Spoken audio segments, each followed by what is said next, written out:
హరి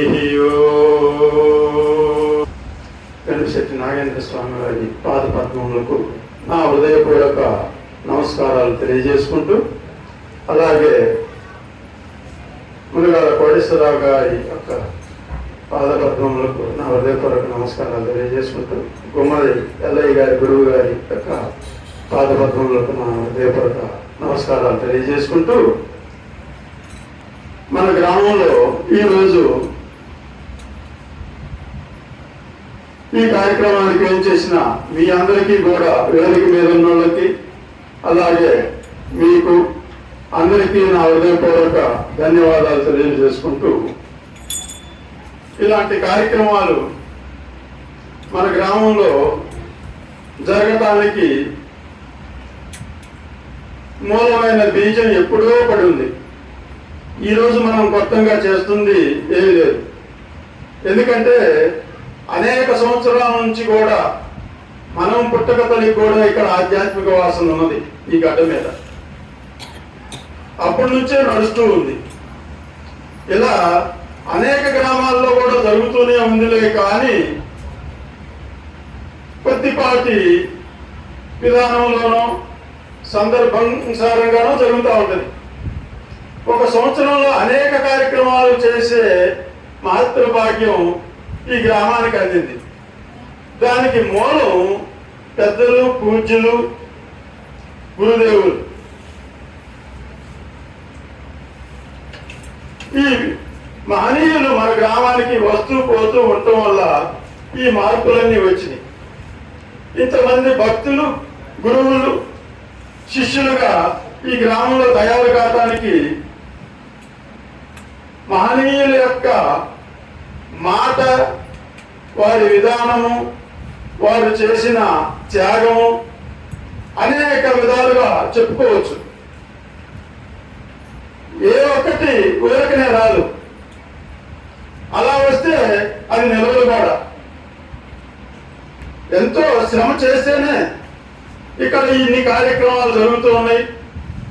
ఇన్ని రకాలుగా బోధలు కానీ, భజనలు కానీ, నామ సంకీర్తన కానీ అనేక విధాలుగా చెప్పుకోవటానికి, చేసుకోవటానికి ఇక్కడ వీలవుతుంది. ఏ కార్యానికి తరుగులేదు. నిర్ణయించటమే ఆలస్యం, కార్యక్రమం అయిపోతుంది. ఏంటి అంటే మహనీయుల యొక్క ఆశీర్వచనమే దీనికి మూలం. పెద్దల ఆశీర్వచనం ఉంటే అది తప్పకుండా ఫలిస్తూ ఉంటుంది. మనం కర్మఫలంలో చెప్పుకుంటాం, ఈరోజు మనం ఏం చేస్తే అదే మన కాడికి వస్తుంది అని రేపు.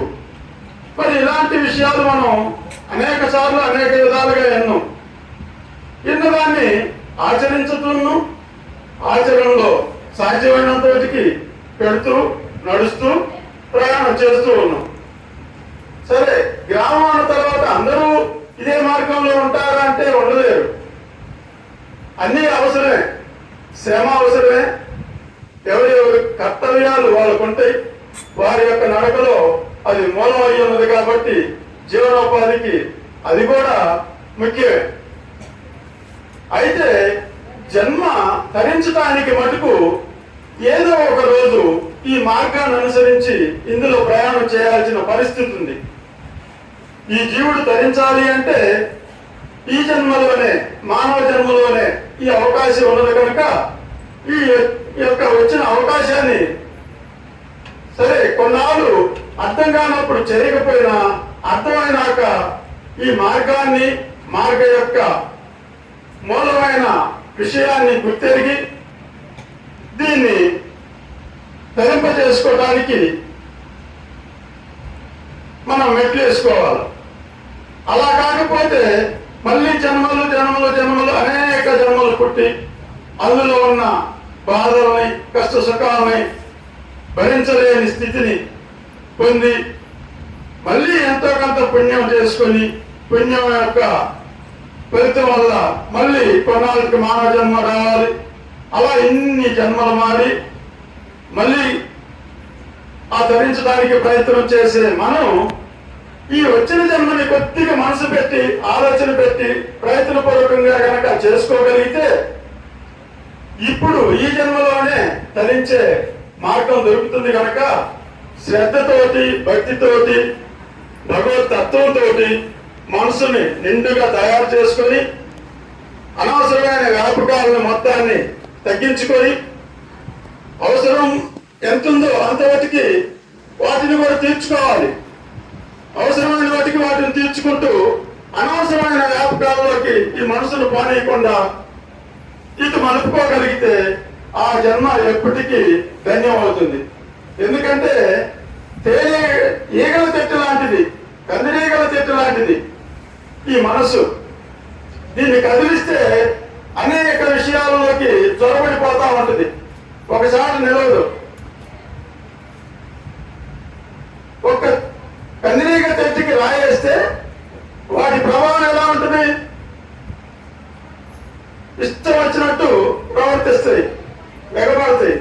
అలానే మనసు యొక్క ప్రభావం ఎలా ఉంటుందంటే జాగ్రత్త కనుక వహించకపోతే, బుద్ధితోటి విచారణ చేయకపోతే, మనసుని సక్రమమైన మార్గంలో నడుపుకోకపోతే దీని ప్రభావం అనేక వ్యాపకాలలోకి చూసిందల్లా కావాలని కోరుకుంటుంది, విన్నదల్లా పొందాలనుకుంటుంది, ఎవరేది చేసినా అది తనదే అనుకుంటుంది, లేదా దాని ఫలితం తనకు కూడా ఏదో రకంగా అందాలనుకుంటుంది. ఇలాంటి విధానం ఈ మనసుకి కలుగుతూ ఉంటుంది. లేకపోతే మనకి దుఃఖం లేదు. దుఃఖం ఎందుకు వస్తుందంటే లోకంలో మనకంటే ప్రశాంతంగా ఉన్నాళ్ళని చూసో, అధిక సంపన్నులను చూసో, లేకపోతే ఇంకా పండితులను చూసో, మనకంటే మంచి సంకీర్తనాచార్యులను చూసో ఈర్ష్యాభావం వల్ల మనకు దుఃఖం వస్తుంది. అది కనుక వారిలాగా మనం ప్రయత్నం చేసి నేర్చుకొని దానికి తగిన శ్రమ చేసి పొందాలి అని కోరిక కనుక పెట్టుకున్నట్టయితే ఆ దుఃఖం తొలగి నువ్వు కూడా అది పొంది ఆనంద పరవశుడై దాంట్లో లీనం అవుతావు. అలా కాకుండా ఎలా మనసును మలిపేసరికలనే బాధ, దుఃఖము, అశాంతి తోడవుతుంది. ఇలాంటి విషయాలు మన అందరికీ తెలిసినయే.